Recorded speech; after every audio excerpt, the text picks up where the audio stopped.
guys, we are live on the Facebooks and the YouTubes. Brian Johnson, Jake LaRose, we are the Freedom Path Investors, and we have special guests today, the Tituses, Scott and Lillian. Say hi. Hello. Patriot Home Buyers. Yes. And Mr. Lane Forhetz, Fast Lane Real Estate, the coolest real estate investment company name in St. Louis. Yeah, you son of a gun. After Patriot, but I like puns.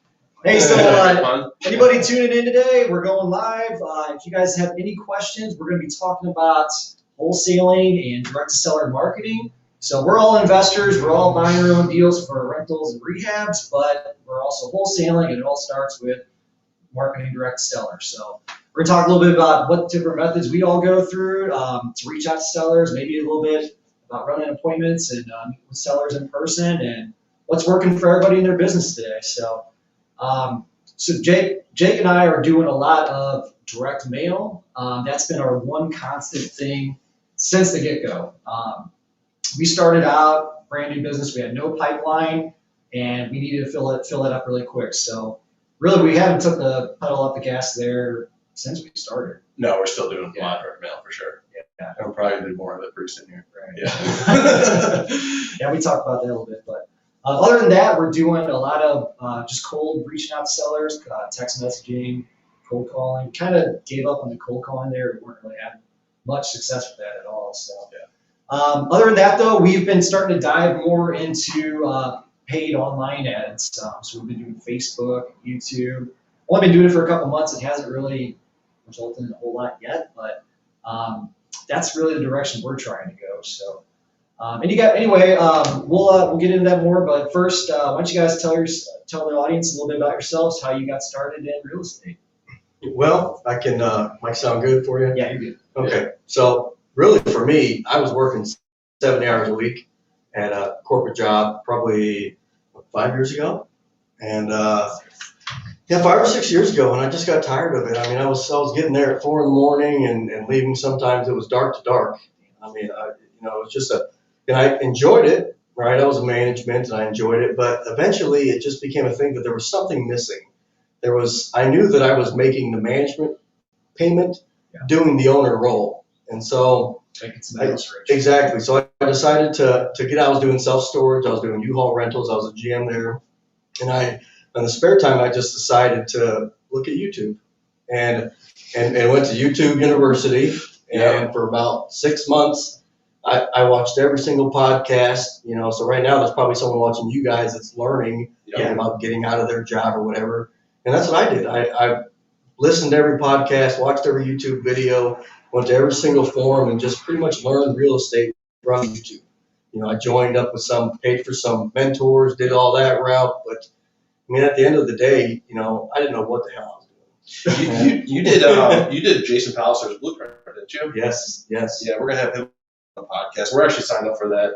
We're going to be doing it next month. Next month in March. So that's going to be really exciting. Actually, he told us that was the first Blueprint that you went to? Yeah, that was the first one. Yeah, I'll tell you a funny story about that. I called Jason Palliser for money. All right, I said, I knew he was a private lender, and I thought, okay, I've watched a few YouTube videos. I can pitch my deal to a lender. And we got off the phone. He goes, "You don't actually know what you're doing, do you?" And I said, not a clue, man. So at the end, he goes, I could probably help you. And we talked about it. He said, I haven't helped anybody in a while, but, I've done this for years. And probably one of the best decisions I made. I mean, that really kind of jumpstarted into, theory of real estate to actually, okay, here's what I got to do. Here's the steps. And then from there, we've joined up with some acquisition people. We've done it on our own. Mm-hmm. And now currently, me and the boss, we do it ourselves.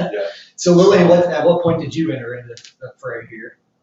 Right away. Oh, I got thrown into it. So when I quit my job, I did medical billing for 7 years, and I quit for family purposes, but we jumped in, and it was one of those things where we're like, well, okay, so gotta not do the normal 9 to 5, gotta be home for a while. Yeah. And that was probably 4 or 5 months into him in his YouTube University courses. And so I just jumped in and I started, back then it was Craigslist. So I was doing Craigslist ads and reaching out to people that way and getting tested out. First house we bought was in Godfrey, Illinois, and we wholesaled that long time ago. And so jumped in pretty quick, Made $3,000, right? made $3,000. Loved it. Hardest $3,000 I've ever made. They were great. They were a little interesting people. And then a few months later, he kept pushing me because I'm a licensed realtor, and he kept pushing me that I needed to get my license, and I kept ignoring him. And then he just paid for my class and punched in my social security number and said, "Here you go, do this." Wow. Wow, really Yeah. pushed you into it. Yeah, but I cussed him for about 2 weeks and then started it. So it was good though. I love it. But yeah, you love being an agent, don't you? I do. I love it. And it's nice because like we're talking about wholesaling, but sometimes those, wholesale prices don't work for people, so I'll just go in and list it and just at least be able to be a resource for the people we meet with. Yeah, so you have multiple solutions and so forth. Exactly. We just kind of hand them a menu. It's great. You guys make an awesome team. Yeah, it's good stuff. A little power couple over here. Yeah. Yep, she's the brains, I'm the beauty. All right, what about you, Lane? Where'd you get your start? So I first started after a couple of career changes. So I first was in the Air Force as an officer. That I got out of that in 2013. Came to St. Louis and started off a engineering job, and I got burnt out of that really fast. And throughout, I guess, most of my adult life, I heard about rentals and flipping was cool, but I wanted to own real estate. I knew that was a goal of mine, whether it be, at any point, up till retirement. Like I knew I was going to buy some properties. I just had no idea how to do it or where to start or when I was going to start. Right, yeah. So having that goal in mind, I started learning more about real estate investing, and I got plugged in with my now broker, and he kind of showed me some introductory things, and I figured out how I could buy houses for little to no money out of pocket through the Burn. Yeah. And so first year and a half or so, I bought 4 rental properties, and then I got laid off from my engineering job. Oh, wow. But I had the plan of actually quitting 6 months after I got laid off. So it was about 6 months earlier than what I had expected. And so that just kind of pushed me in full time. And I talked to my wife and I said, hey, I did get some more job offers and I interviewed and stuff, but I was just like, man, at this, if I can make what I think I can make, I'm going to be so much more happy doing real estate investing. Your mind was already made Yeah, up. and so after that first year, like all-inclusive rentals and flips and wholesales, I ended up making 25% more than I made in my engineering job. That's really And awesome. so I was kind of from there on out, it's, looking back, I'm very happy with it's just, if you have the right personality and the right drive and everything, it's great. But it is very hard to get started, and it was hard, but it is very much worth it. So were you like Scott, where you looked into like YouTube and started to dive in some of those channels and podcasts, or did you? Yeah, bigger pockets. Okay. It was a big thing. I joined the Southside Investment Club early on and learned the burn method and learned hard money lending and those types of things. But as you'll find out when you do those things, you learn a lot of general information. Yeah. And it's purposeful for that because the specific information, that always bugged me. I'm like, why can't anybody tell me like what I need to do? But if somebody has to tell you what to do, like this isn't the business for you. You got to be the glue to fill all of that general information and put in your own specific information to make it work for your situation. Right. There's nuances and everything how these deals are worked that you got. I see so many new people like starting out. They're saying, "Hey, who can mentor me? I'll give you 10% of my deal." And it's like you're going to have to pay a higher price of admission if you really want to be serious about it. Right. Yeah. But, yeah, Lane, I think one of the first times I met you was at Southside. Mhm. And funny story about the Craigslist ads. I think when I first started, that was one of the things they said, go on Craigslist to find deals. So I reached out to you about a house you guys had on there. And you probably don't remember, but yeah. But yeah, I mean, we've been running crossing paths for years now. So Mm-hmm. funny, we're all kind of coming full circle. We're in the same mastermind together and kind of have similar businesses for what we're doing. So Well, it shows the people too that have lasted, because like he said, it's not for everybody. yeah. in this business, and we were kind of reflecting that, 5 years in, a lot of businesses fail, in the first 5 years. And so real estate's definitely up and down, it's, you have your highs and your lows, and you got to manage that, but just to show that we all did it. So Scott, what was some of the first early forms of marketing that you were doing when you started? Well, I was doing Craigslist. I was doing handwritten letters. Yeah. So I went out and bought a whole bucket of yellow letters, a whole packet, Nice. and I recruited my whole family, my son, everybody else, and we all licked envelopes and we sent out yellow letters. Yeah, awesome. sure did. I was hitting all the for sale by owners on Zillow. Yep. I was doing, anybody I could find. I was really just kind of looking at all the websites and really, like, we found the one deal on Craigslist, and then the other deal, I think both of the first two were on Craigslist, and then after that it just pretty much fizzled out. But then we actually had some big wins in the beginning, and so then we started Google pay-per-click. Yeah. Did that for a while, and then the big boys booted me out of that field. Pretty quickly, yeah. It got really We had about expensive. 6 months of that. We started doing flips and everything, and then now. Did you get deals out of it though, or? Oh yeah. Best buy we ever had was a paperclip. Nice. Really? Didn't you guys buy like a St. Charles house for like 10 grand? That was it. That was it? $11,000 on it. Yeah. 11 grand. It was funny because I was at a Chinese buffet and he called me, and I just said, hey, and he said, I got a house, and I said, well, where's it at? And he told me, and I said, well, what are you kind of looking for? He said, well, probably around $10,000. I know it needs everything, right? He's a contractor. He said, if I did this work, it would cost me $100,000. It's grandma's house. She can't do it. It was condemned. And I said, let me finish this egg roll. I'll be right over there. That's exactly what happened.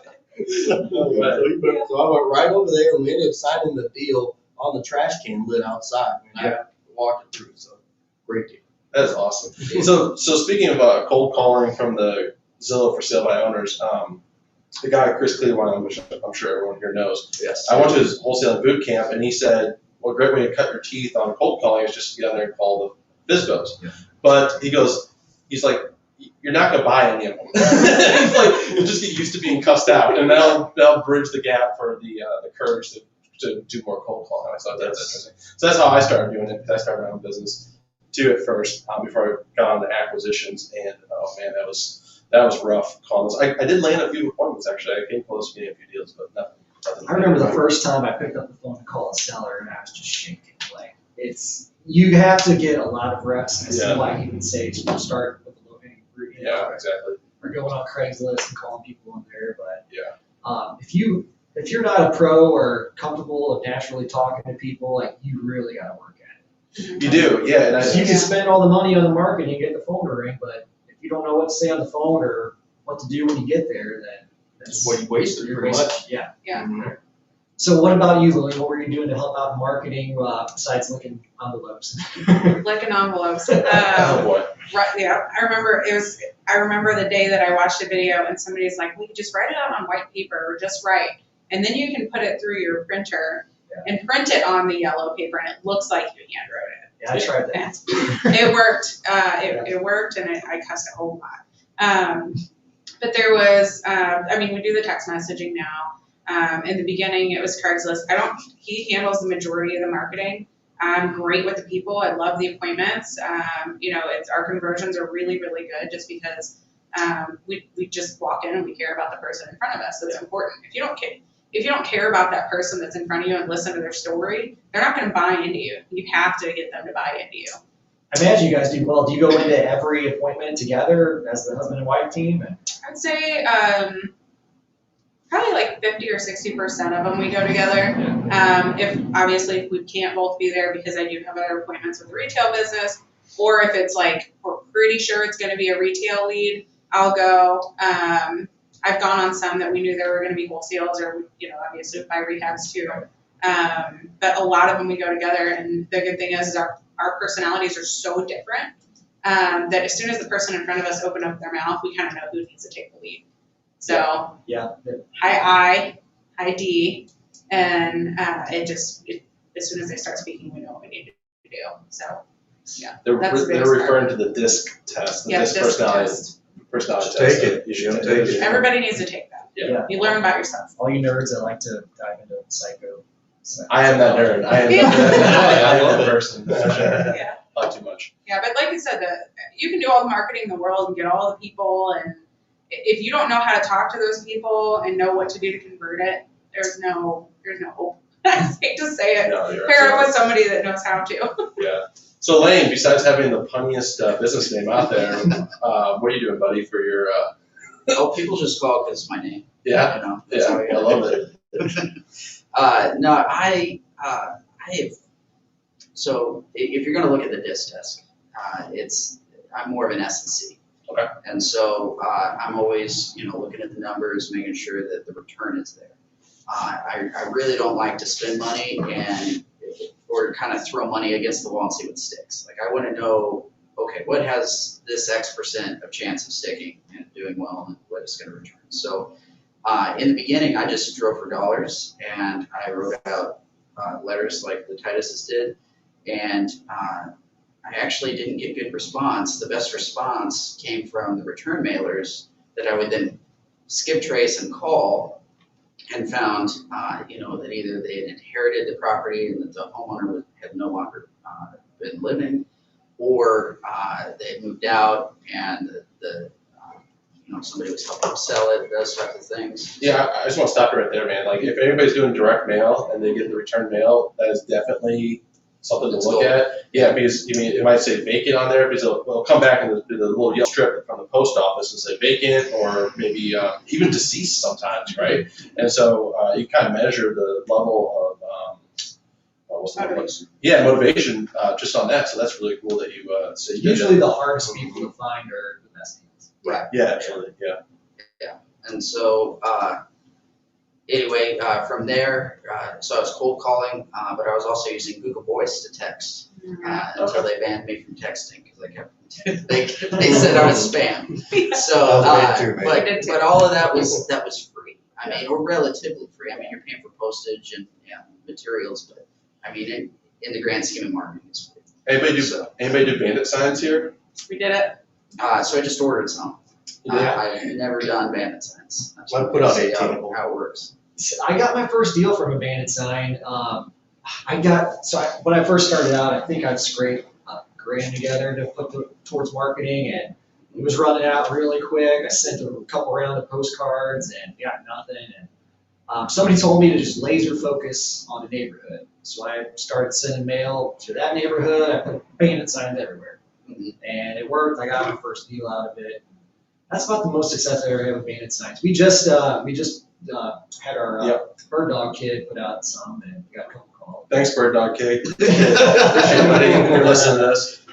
Well, so not only were you putting out bandit signs in a really microcosm of an area, but you were doing that because you knew there was a buyer associated in that area that you were like, okay, this guy's a strong buyer. I can go ahead and flip my house really quick and make it. Yeah, somebody just told me, like, instead of just trying to blanket the whole area, focus on a neighborhood where you'll have a buyer. Yeah. Did any of you guys? That's a really good nugget. Did you do that, or did you have buyers in your back pocket where you knew, like, okay, this person's looking for this kind of house, I'm gonna target this area, or did you kind of just do it wherever? No, I was my buyer.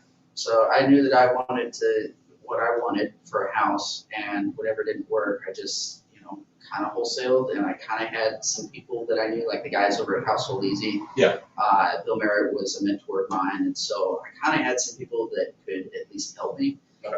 But all of my deals at the very beginning were just rentals and flips for me. And then actually my very first wholesale that came from marketing, Brian, you went to, that one over in Aqueduct, and you wrote me up an offer right in the the driveway or Was whatever. that the firehouse? Was it? No, it wasn't fire. It was Aqueduct had a fire. yeah. I remember the one though. I don't think I got it. Yeah. But anyway, that one came from a return mailer. But basically, I guess, I forget what we were talking about now. Oh, it doesn't matter. It's all the functions. Our early stages of marketing. Yeah.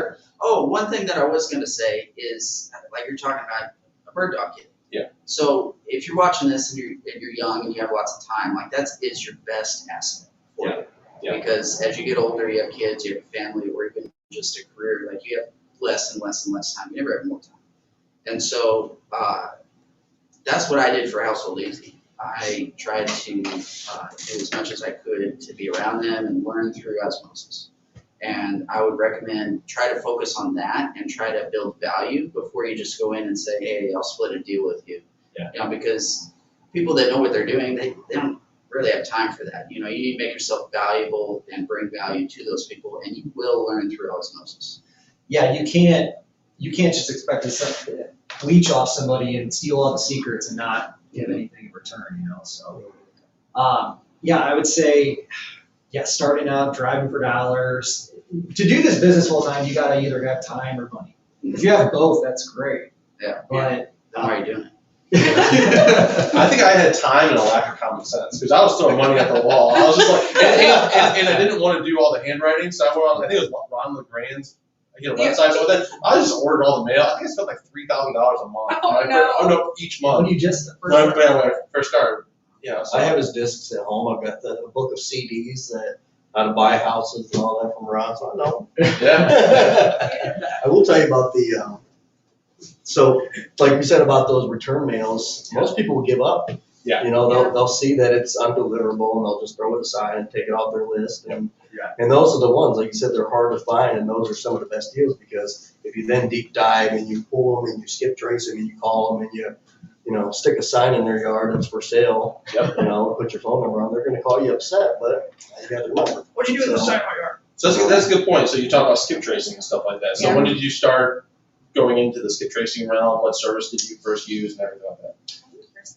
We had that one lady. Was that the first? Yeah, so we had someone off Fiverr, was it Fiverr or Upwork or some VA, right? But Okay. she charged, you know, more than we pay. Now we're It's just paying like really 15. expensive. I think I paid like $2 a skip trace back then. Yeah, so it was very small. It But was she was just a for very $500. She was a private investigator out of, you know, Florida, and so she could really She's freaking deep great. dive. So it was great if you paid for it. If you really wanted to go deep, it's $10. So she's still around. If anybody wants it, I can give you the info. But $10 per lead. $10 per For lead. like, Yeah. find I got a whole everybody's life. stack of people that I have not been able to contact. Because a lot of times you can skip trace them and everything, you can't find them. So this person would deep dive, but you know, Find the whole now everybody, you know, well, I said everybody, new people, but you can do batch skip tracing, 15 cents. Yeah. So It's No. so much easier to get a hold of data now. So Yeah. I just started a few years ago. no, but my mind's blown. There's virtual and private investigators. Yeah, Have virtual assistants that'll, Virtual assistants. yep, you'll pay them, they'll actually run the list, Right. and they'll, depending on what you want, they'll do batch skip tracing, or they'll say $10 and they've got access to all the private and like different credit reporting things that you can actually deep dive and find deeper. it's expensive, but Write that it's- down. That's good.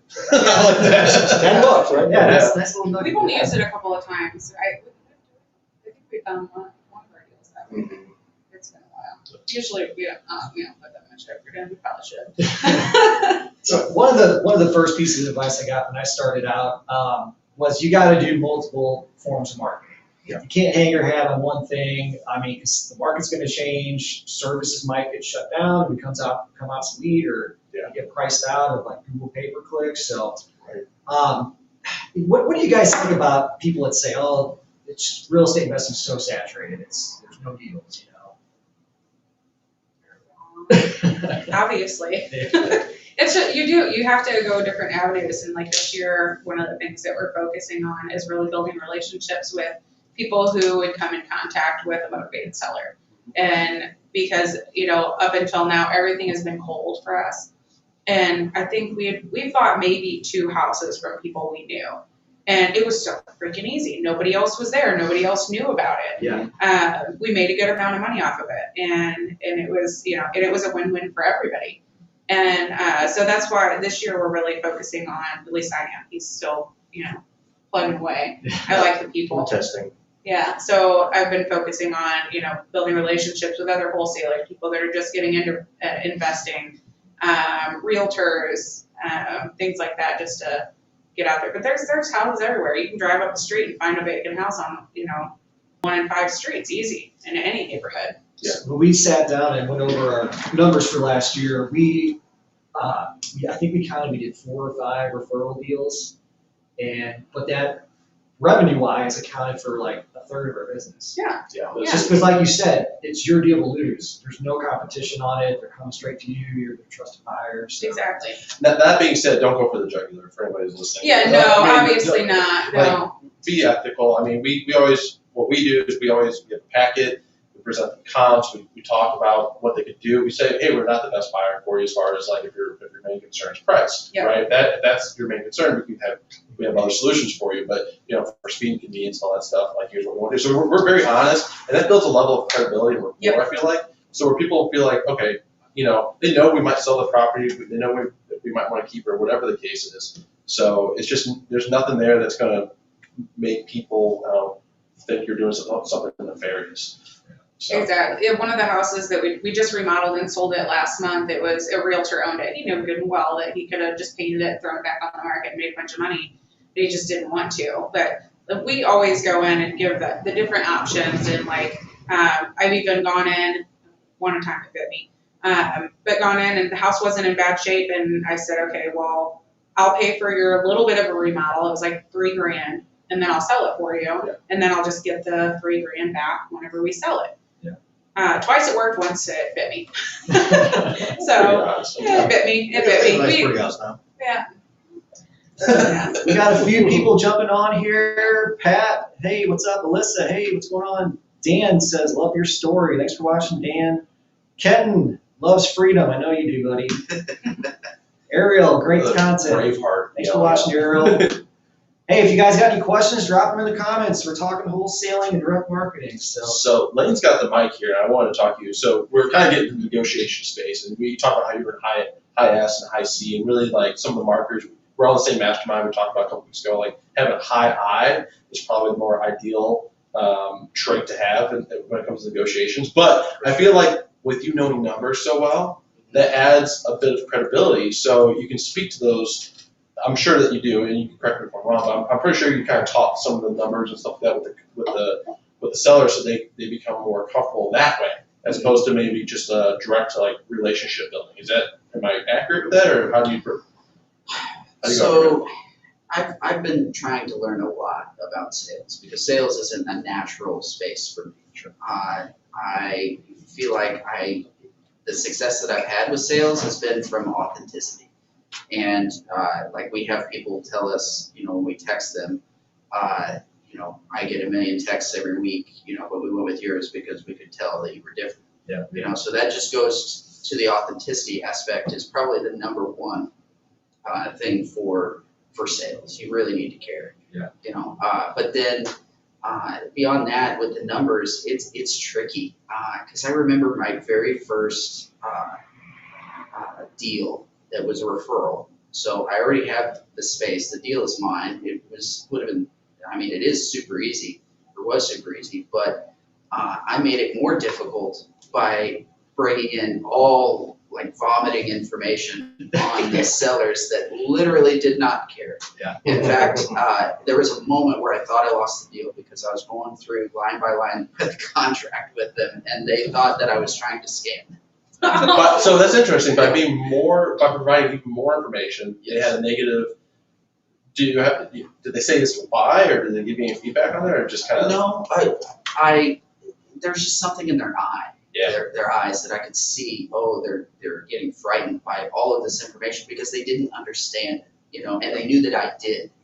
And so I just in that moment I like kind of flipped a switch and kind of started, less information and tried to make it more comfortable, and I, kind of made light of this Trish, and it was like, hey, I'm happy to help you out. Call this person that referred you, I'm happy to do whatever will make you comfortable.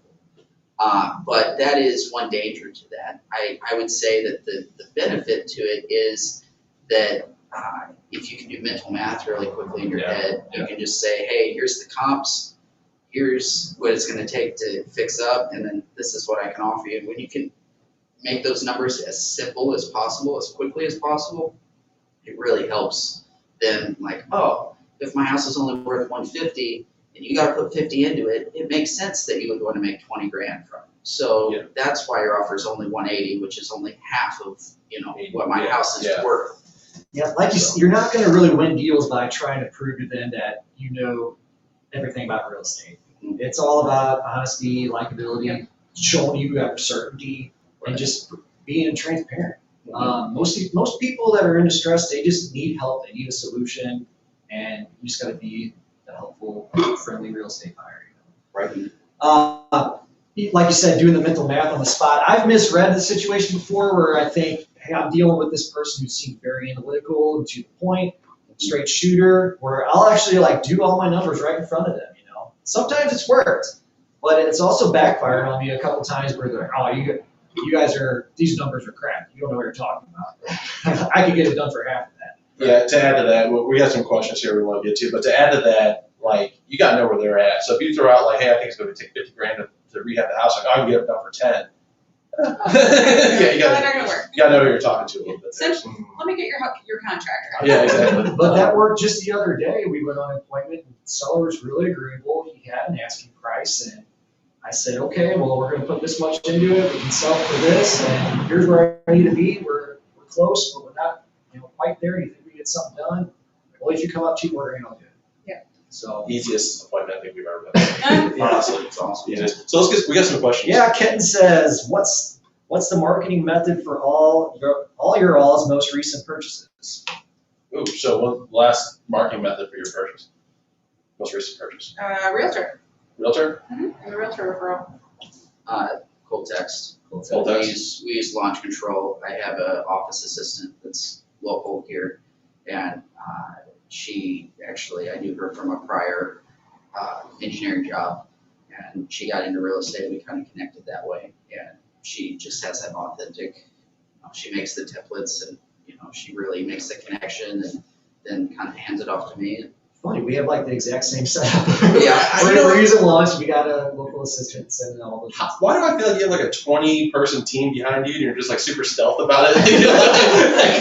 You just bought a commercial building out of nowhere and you do all this stuff. It's really cool. But yeah, our most recent deal was also a cold text from Launch Control. It was a big data list I pulled. A lot of people are always asking what's the golden list for the data. I think a lot of people overthink that, honestly. If you got it, let me know. Yes, I've never done it. The golden list is the one that you use over and over and over and over again. How many touches? Oh. How many touches has it been? Sort of your best deals where it's just 18 months. yeah, just 7 2 years. Yeah, Wow. exactly. And then all of a sudden the person they don't even text you back, they call back or something like that, right? So just the follow up, fortunes in the follow up for sure. What else was I going to add to that? We stacked a list. We pull equity, we stack it with liens and bankruptcy, whatever might be a motivating factor. I mean, you're gonna get leads out of any kind of motivated list unless you totally just screw it up. So. Well, you're gonna get leads out of even we pulled neighborhoods and not exactly motivated list, but just pull an equity neighborhood, or I'll just pull a neighborhood that I just buy my house and just hit the whole thing. And it's remarkable that there's people around that, off-market deals. There's people that for COVID reasons, they haven't listed their house yet, or they're thinking about it, and you can buy deals that way. I mean, there's realtors that have agents, or that have their people there that can, sell you their house. I mean, that was like you said, we bought from an agent, and then the one we did before that, the guy we talked 2 years ago, and he had tenants, and I just continually followed up with him, and finally I called him, I started texting him, he really wasn't being responsive, picked up the phone, and sure enough, he goes, all right, I think it's time. So much of it's always about timing. The most recent deal we just did, and I mentioned earlier about people thinking the market's too saturated. Well, there's some truth to that. There's a lot of people doing what we're doing out there. But I mean, I heard on a recent podcast about 6 to 10% of any market is in distress at any given time. So in St. Louis, in St. Louis Metro, there's 2.8 million here. It's about 168 to 180,000 properties that could be in distress. I can't buy that many. I know there's a lot of investors in town, but that's plenty to go around for everybody. People are always destroying houses. Yeah, exactly. And they're always going out of date. Yeah, every second somebody's destroying houses. Life happens every day, man. But the guy that we just got the deal from, he showed me all the different messages from other investors. Like, Yeah. it might have been you guys. Yeah, we don't know. Probably. But Well, I'm sure we were both on that list. Yeah. So we texted, so a lot of people, yeah. I mean, But it was like 6 or 7 times before he responded. And it was just the right time for him to do it. So yeah, I mean, like talking about that house a little bit. So like I'm not saying we're super advanced, wholesalers and stuff like that, but we definitely have the capability to take down houses. We have rehabs going on. We have a whiteboard with 2 rehabs on it right now, really 3. We got rentals and stuff going on, and so like we buy more homes a month now than we can possibly keep. So that's why we, definitely wholesaling is great for a business model. But like Lane did when he first started, he was really doing direct to seller for his own personal use, but then wholesale as kind of like an afterthought to it. So it works for everybody. You got to be the source of the deal. It's the best thing to be the source of the deal for sure. Yeah. So what are you guys doing in this? I mean, we talked about how we all started marketing and everything, but 2021, what kind of stuff are you guys doing? What kind of systems are you using in your business that you really like? Well, so kind of on your point about it being a strategy, that's the way we look at it. So wholesaling, the way we look at it is we walk in, we'll never lock up a house and we're not going to buy it. Yeah. And sometimes we'll turn away deals because there's probably someone out there that would buy it. But for me personally, if it's not in my strategy, then I'm going to tell the seller that, here's where it's, it's not, what you want. It's here's where I'm going to buy it at. And a lot of times we'll pass up on deals that somebody will do.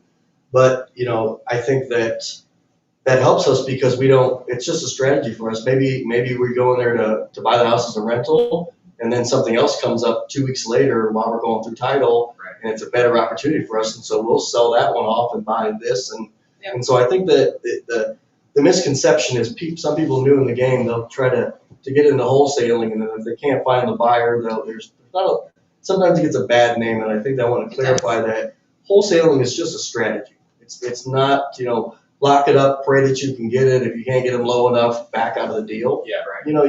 We don't do any contingencies. There's nothing. When we leave the house, we're stuck. And we're buying that thing. There's no inspections, there's no financing, it's just that, but that's why we buy less, because we make sure that we know and then if we do wholesale it, fine. It's great. If not, we'll rehab it, we'll keep it as a rental. We keep buying houses for $10K in St. Charles, I think you'll be fine. That's never happened again. That was a unicorn. That's a unicorn. Don't you say that. I hope it happens again, but it's definitely a unicorn. So but going into like marketing now, like she said, we've never dealt with realtors. We've never we've never bought from realtors, and we've never bought from wholesalers, ever. And this year we bought 2 from realtors and 1 from wholesaler already. So if anybody's a realtor watching this, we all buy homes, please send us your deals. Yes. Yes, we do. Yeah. Send us your as-is stuff you don't want to Keep both sides of the commission. So yeah. Exactly. Yeah. So Lane, what are you doing, buddy? What are you focusing on? So I'm very much in a growth phase. I've been doing this about 5 years, and last year was just incredible. It was crazy, some of the deals that came through, particularly the last half of the deal or of the year. Yeah. And so I bought a commercial property with my broker, so we're partnered on the deal, and we're currently trying to figure out, hey, is this like a partnership for a full business type of thing? So essentially, I've just had this everything hat on for so long that I don't know, life is just kind of gray now. It's just like, oh man, it's tough. So trying to do it. How big is the business, the commercial, is that? It's 2,000 square feet, and it's got 8 offices. Okay. And it's out in St. Charles at 94 and 64. Not 64, 94, 364. Yeah. And so, anyway, if you're looking for office space, it's just here's a little shameless plug. So you're gonna put your office in there and then rent out? Yeah, so we're gonna use it, and then the idea of it is to have it as a real estate investor hub, or even real estate in general hub. So I know it's we're supposed to be talking about wholesaling, but can I ask you what the projected cash flow is for you? It's not going to be much profit. It's just going to pay for itself. Okay. And so the way that we looked at it was just, hey, if we have an office building that pays for itself, and be able to have like-minded collaboration in there. I mean, ultimately, at the end of the day, if we can't get people in there that are in real estate, we'll take somebody that's, a carpet cleaner, whatever industry. But we needed a space, we needed to justify some of that more professional business look. Yeah. And so that's what we're doing. But doing that, I'm going to try to replace myself in a few activities because it's just getting daunting. And What's the biggest thing you need to hire out? the little stuff, man. My marketing manager lady, she only works about 20 hours a week. And she is stepping that up to 30 hours a week once we move into the office. But she doesn't, for 30 hours a week, you don't have time to do all the little stuff and focus on marketing. Yeah. And so, probably gonna have a full-time admin to handle all the little stuff. Nice. And then, probably project manager after that to kind of alleviate things. Or if I partner with my broker, he would take over the projects. Yeah. So as an aside, are you a licensed agent? I am licensed. I didn't know that. Okay. So stealthy. He is stealthy. I don't know, I like everything. There's a lot going on under there. Yeah, that's what I'm saying. I think that's. All right, Look at the so ninja. back to the topic here for a minute. Forms of marketing, systems, what are you guys using that's working well for you? Kind of on his point is leverage. You have to have the people behind you, because you can't do everything forever. You really can't. I mean, we have a virtual assistant, we do a lot of automation. Yeah. A transaction coordinator. The big thing, you just have to I'm reading a book, Who Not How, and you have to have those who's in your life, because otherwise you're going to go, we're paying somebody. I don't even pay my own house bills anymore. I don't like it.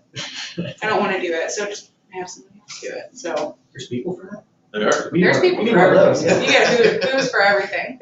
Nice. Yeah, but I mean, you can talk more about systems for sure. Yeah, so big on, obviously, if you're starting out, you don't need $1,000 a month software system. Yeah. You can if you want to, but if that doesn't dictate the deal. But we use launch control, so we use that for text messaging. We've used call tools, Mojo for cold calling. Yep. I don't do cold calling on a mass scale. I know you mentioned it, but it works for when I pick up my phone and do it a lot of times. Yeah. But I think it's more of once they kind of go warm, I don't do cold anymore. I think that unless I have to do it to get them, I don't mess with that. But we've got the virtual assistant. She'll come in there and she'll kind of do the cold stuff out there. She'll filter all the marketing. Yeah. And then when it becomes warm, when there's some engagement, that's when I'll jump in and then we'll kind of do and see if we can set the appointment. And then, like I said, me and her go out there and we just offer it to them. Do you want to list it? Oh, you want $100,000? I'd probably be at 60. I think though, if you did this, this, and this, we'd probably, it'd be better for you. And I think that when you add that value, then people, they say, wow, this is a little bit different than someone calling them on the phone and saying, nope, I'm not going to come to your house. I live in New York, but I'm going to lock it up on the phone. Yeah. And I'm going to get my inspector out there to do everything. So that people thing definitely gets them. But Podio, launch, call tools, those are kind of what we use. So is text messaging been your number one form of marketing, you'd say? Overall, Yeah. just because we've kind of poured into it. And I think that text messaging is definitely a learning curve. You can't, if you think you're going to dump money into it and text them just one time and automatically you're going to be a millionaire. I mean, it just takes a lot of, there's a system behind it, right? And just like direct mail, I got to text people, like you said, 6 times before. Yeah. And if you don't have some kind of system in place to follow up with that, those people are going to get, and there's only so much data in this state, and then what do I do, move to Chicago? But so that's kind of where we're at. It's just making sure we maximize what we're doing. Right. Yeah, when we first started, we just bought a big list and pretty much every area we wanted to keep properties in. And we got lucky. We got a contract for the first batch of messages that went out. Yeah. But then it was kind of a lull. It took probably a couple months to really start building up some leads from that and start closing deals consistently. But we've had our ups and downs with the texting. It was great for a while. Then there was a period last year where the carriers were making all these changes with TPC laws. Is that right? Sounds good enough. Yeah. Whatever the CPA maybe? The censorship stuff. And it almost came to a halt there. We had to kind of shift for a little bit. So that kind of speaks volumes, like we talked about earlier. Don't just do one form of marketing. You gotta do multiple, because when one dips, another one goes up. We've had times where direct mail was pulling all the way, text messaging was pulling all the way, realtors, and then we do some Facebook stuff as well. Not that's sponsored, but just posting things like that. So there's a trend, it seems themes every single month. We get a lot of this kind of seller, a lot of that kind of seller. So you gotta make sure that you're doing multiple forms of marketing as to, Yeah. fill in their zips. Yeah, I mean, I think you gotta find 5 forms of marketing that work for you. I mean, I don't think you need to be, dumping like 20 grand into a monthly mail budget. You can, but Go buy some houses. You're Yeah. gonna have a lot of money So let's I have this question. I guess since Scott has the microphone, we can pass it over if you need to. So if you're into like a new wholesaler investor starter kit, what would be the form of marketing you would do? What would be the systems that you would have around that marketing? And then who would you look into for sales? For sales. Okay, so if it was a new investor, so I actually kind of did something on the way over here, because I thought, if I was just starting out from the ground up, I'm interviewing for Undercover Billionaire, just, but if I was gonna start from the ground up with $100, what would I do? And on the way over here to this podcast, we had some time to kill, and we actually drove down the neighborhood, and we found a house that looked, a little out of shape, it's kind of, the siding was in bad shape. I wrote it down, I immediately pulled over, went to our skip trade software, skip traced it, got the phone numbers, started texting the sellers, and I'm still waiting, obviously, I was hoping I'd get something back before we get it, but it's just that quick. I mean, I was in it 10 minutes, and I've got these people now, obviously, you're gonna wanna expand on that, but that'll teach you to, start calling the relatives, text them. I might send them a letter later, because now I know there's a house that may not be on a list that someone else knows about, and I know about, and that's the value of driving for dollars. I absolutely despise driving for dollars. I'm the worst at it. I love it. I can't do it. I'm just too impatient, and I can do it for probably about 18 minutes max. And then so I'm not very good at that process. So, text messaging is good, cold calling, but then it comes down to, even if you get in the door, you got to be able to convert it. So I would tell them to practice on their craft, first. Figure out the business, and then when you got that, then really throw your 20 grand into whatever you want. Yeah. Cool, man. Lane, what about you? What's working well for marketing systems these days? I'm using the launch control and the text messaging and stuff. I am doing direct mail. And I think Facebook marketing is, if you're going to do any type of online marketing, Facebook is the way to do it, because it's not that pricey. Relatively inexpensive. Relatively, yeah. But I think you got to dial it in. So basically, what I've been doing is just being very surgical with my approach to marketing, and I don't do a whole lot of deals. Every year has ramped up, but last year I did 16 deals, and that was the most I've ever done by far. Sure. The previous year, I think I did like a dozen or 11, something like that. And this year I plan to do 30, and I'm theoretically on track. I did 3 in January. But it's just ramping up those things gradually and having the systems in place to carry it. What I'm finding is, if you just jump in, a lot of stuff's going to fall through the cracks, because you have huge, massive cracks. So you're trying to fill in the cracks and make sure that your systems are following up and that you're tracking, because I have somebody that works on this 20 hours a week, and that's her focal point, and she still lets things fall through her cracks, because we don't have these systems solidified. Yeah. And so I can't tell someone, hey, this is the system that you need, because it's going to be dependent on your personality and the people working for you. And you just need to figure out something to work for you. You do need some software programs. I would suggest like Launch Control or some type of text messaging platform and a skip tracing platform. And then probably like Podio, you can use the free version of it. And then just try to build something out that works for you. Very simple. Simple is what you need starting. Yeah. And for the people that are very first starting, I would recommend just a pen and paper. Like, go drive around, take photos, maybe use Deal Machine if it's not too expensive now, and for your driving for dollars, and then take photos, pen and paper, write down the address, and then everything from there. Yeah, start simple, scale up your systems as you start closing deals. Because it's easy to waste money in this. And consistency is what makes that money worth it, because without consistency, it's You don't get it, and then you're done. That's the only thing I was going to add to that is consistency, right? And that's why we're all still doing this business, because we're consistent with it. But also, too, I want to point out like the amount of deals that you did, and you're trying to hit 30, and so like there's other companies out there that are doing like 100, 200 a year, and by no means are you not successful just because you're not hitting those big numbers. Like you're a small operation.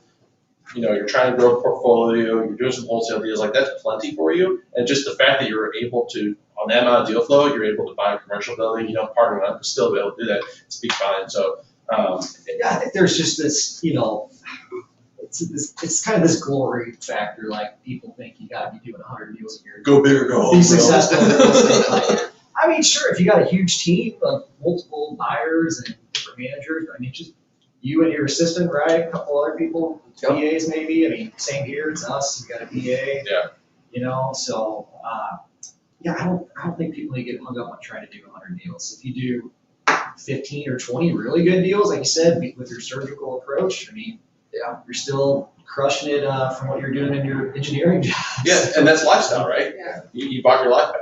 Right. Talking about the reverse engineering too. We did our goals. We didn't need as much. Oh, Yeah, okay. that was, Yeah, yeah. whatever we that- did that. So just on what you're saying about Scott loves to sorry, talk, by the way. Both sides of it me. is, we sat there in the beginning of the year and we really didn't do this. I mean, it's probably 5 years in. A lot of times you just kind of wing it. We're just going to go do wholesale deals. We'll see where it falls into the year, right? And this year we actually said, look, we want to have this many vacations. We want this car. And we broke down what we needed for our business and everything to operate. And then we just divided that by how many deals this is going to take. And for me, I don't need to do, 1 or 2 deals a month to make me happy. I'm actually looking for, instead of just volume, and I'll take volume, but really just the quality. Yeah. If I can make, me and her, this is, kind of new, but we're about to buy a storage facility. Really? Oh, And, awesome, Dude, I guys. didn't hear about that. So we're working on that. We're close to the turning it. Look at Lane over there. I know some good buyers for storage units. Yeah, and we want more storage facility, but it's bigger commercial real estate, and I'll still buy the $10,000 house, but I'll also buy the storage facility because we're all ultimately looking for long-term that wealth and that cash flow that if I decided tomorrow that I just wanted to spend the whole time on the beach, I wouldn't have to work. I'm mind reading here a little bit, Scott, but wholesaling's a bit of a grind, right? Because you always you got the deal. It's like, yeah, I made a lot of money, and then it sells, and you're like, oh, I gotta go do it again. Always. So eventually, there's kind of the journey of an investor, and you kind of start off as being a wholesaler, but eventually you want to become, what did Chris Root call it? Dynamic investor. A dynamic investor. So you're doing all kinds of things, staying in deals longer to get more money out of it and stuff like that. I still think we'll always wholesale. Yeah, for sure. Yeah. As long as you're marketing and being that source, like, Strategy. Yeah. But when you don't have to live and die by each deal. no. Exactly. And that's what that does for you. You start to hold property, hold those assets yourself. You don't have as much of the anxiety about how you're going to get paid next. And I think that's a big thing too that I was talking to him earlier about is that when we first started out, we were like, we needed the deal. So when we jumped in, we for real jumped in. Like we quit our jobs, we had nothing. Kudos to you, by the way. Like, That's no. awesome. Broke. I don't recommend it. Yeah, I was gonna say. I don't recommend it. That's awesome. It was really, really tough for the first 2 years. It was like horribly hard. Yeah. And deals were so much harder to get then because I think that the people on the other side of the negotiation knew that we needed it. Whereas now, like we don't have, like if we walk into a house, yeah, we want to buy it. It's a great opportunity, but we're not going to force it just so we can make a couple $1,000. Sure. And I think that's a big part of it is to not have that anxiety of, oh, I have to, where's my next meal? And, make sure that you're looking at these people and you're understanding what their situation is and figuring out like, okay, what's the best? And just, either way, if you go in with an open mind and actually looking to help the person, you're going to get it. Our conversions are fabulous because of that, because we walk in and. I'm about to sell you my house. Yeah. Just listen to me. Yeah. Desperation. I love it. Desperation can kill a deal. Yeah, it does. If you seem desperate or you need to, people can realize that. And they'll eat you alive. Whether you're trying to sell it to an end buyer or buying a house from a seller, they can smell it from a mile away. Yep. So. reeking of desperation is a saying for a reason. That's for sure. What about in our business? What can we share? What's working well for us, Jake? Honestly, I think what's been really awesome is just what we've been doing on, or I shouldn't say we, but our assistant Laura's been doing on Facebook. I think it's really great stuff. She's basically posting in groups and things like that, saying that she's looking for homes to buy. And it's produced some results. It's also got some agents to raise their hand and set us some deals that way, which has been really good for us. Actually, our December was our best month ever, which is, Q4, Q1 is usually a lull for this industry. So that was really positive. However, 2020, just throw the rule book out the window, right? So nothing made sense in 2020. But yeah, I'd say that's probably the biggest thing. It's just, and dude, having those extra people in your business that are willing to do that, the who, not how, she's worth her weight in gold. I know you said you're not the biggest fan of driving for dollars. Like I said, when we first started out, we had no pipeline. So about each of us, an hour a day, we'd go out and drive. And we built up our pipeline like 7,000 something deals in there now. And we have enough data. We've been texting them and calling them all. And every couple months, we'll trim that down and then mail those people. So we're not wasting a bunch of money on a big, huge direct mail list. If you get really targeted with it, you can save a lot of money and just go after the deals that there's some motivation there. It's just a matter of time. Yeah, we got wholesale deals, rental, I think agent referral out of it. So yeah, a multitude of different exits from direct mail for sure. Yeah, the deal machine, we combined that with launch. That's been one of our biggest things for sure. Oh, PLM, property list manager. Do you guys use any kind of list stacking software? Yep. Yeah. We use List Stack Plus. List Stack Plus. Okay. Yeah. So we just it's the same thing, just kind of stacking the list and filtering out motivation. Now I will say I'm not using it to the best of its ability right now. So that's one thing this year I said I need to really look deeper into that. There's always room for improvement. Exactly. But yeah, List Stack Plus is who we use. I've been using Property List Manager for a while now, and I just recently really started diving deep into it because we have enough data now that we can actually start stacking stuff. So I trimmed it down, and we're going to start a new mail campaign. You guys heard of Ballpoint Marketing? They're a local company, but just a very much more professional looking postcard and everything. We've been sending out these third notice mailers and final notice, and it's just a lot of the calls we get are just starting off on a bad note because people think what's this all about? Why are you guys trying to trick me or something, Yeah. We've done deals from those mailers, but it's just that's not where we're trying to go. That's not where you It's enter the very conversation. Yeah, it does. Yeah. Yeah. That's not us. So. Lane, do you have something to add? No, for list stacking, I use PropStream, but I'm really a big fan. I haven't used it heartily. Yeah. And it's really expensive. It's like $144 a month. So That's it's cheap. $100 That's cheaper than PLM for sure. Yeah? Okay. But I'm cheap. You're efficient. Yeah. No, you're not cheap. You're efficient. PropStream's great. I mean, Right. that's mainly where I get data from. Is PropStream. Okay. Yeah. All my lists come from there. But I noticed there is one thing with PropStream, especially when in regards to MLS status. If something is off the MLS at any point, they count it as off the MLS.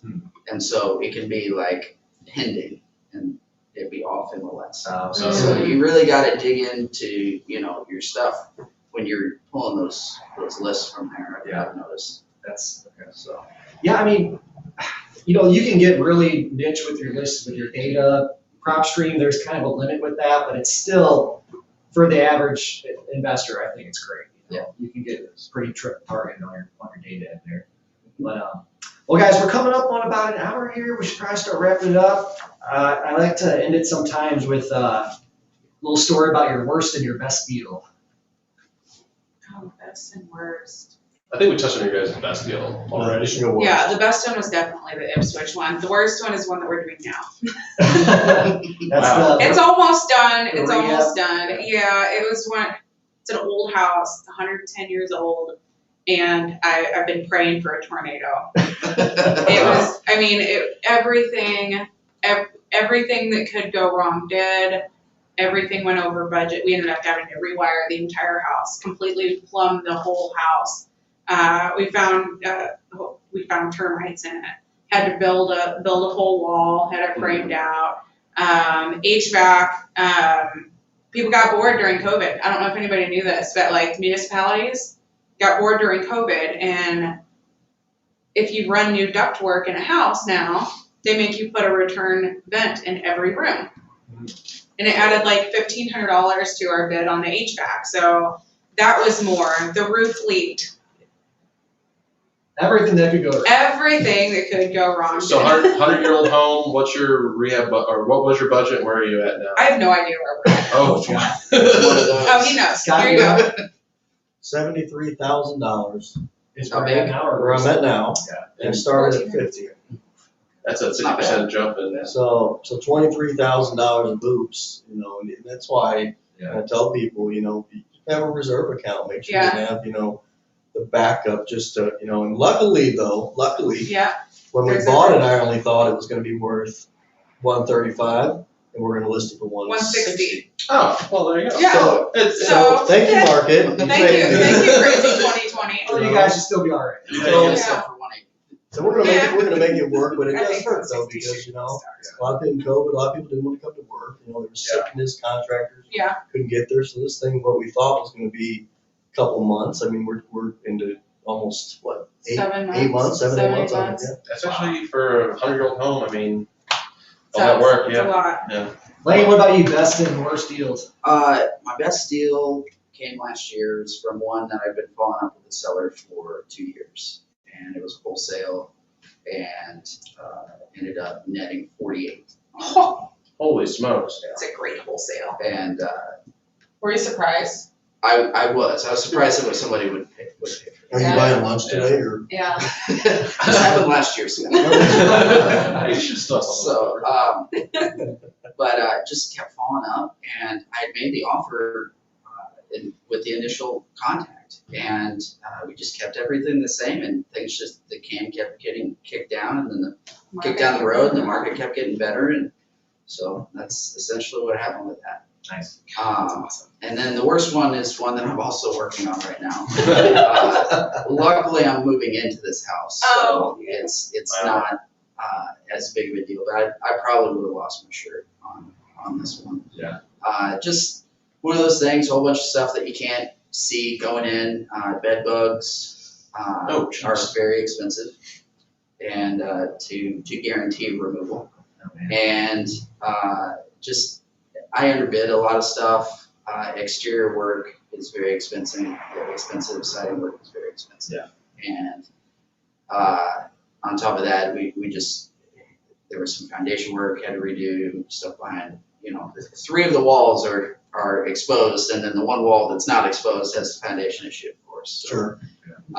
so anyway, just stuff, but I've been very blessed the last 18 months or so, just having projects that ran really smoothly. So it's just, I mean, from a numbers standpoint, it was bound to happen, you know? So, but yeah, being able to move into it helps keep everything a little better. And it's gonna be a That's brand new house. Yeah. It's a brand new house, literally. The only thing staying the same, I think, is the subfloor and the studs. Yeah. So, Wow, that's really cool. Well, guys, it sounds like the key takeaway for me is even in marketing today, not much is different, but it really comes down to consistency and follow-up. I agree. absolutely. Whatever you're doing, just keep on it and keep following up. So, yeah. All right, guys. Well, we'll wrap it up. Thanks for coming on. This is fun. Yeah. Do it again. We need more platforms like this. I like it. All right, guys. Have a good one. Thanks for watching. Bye.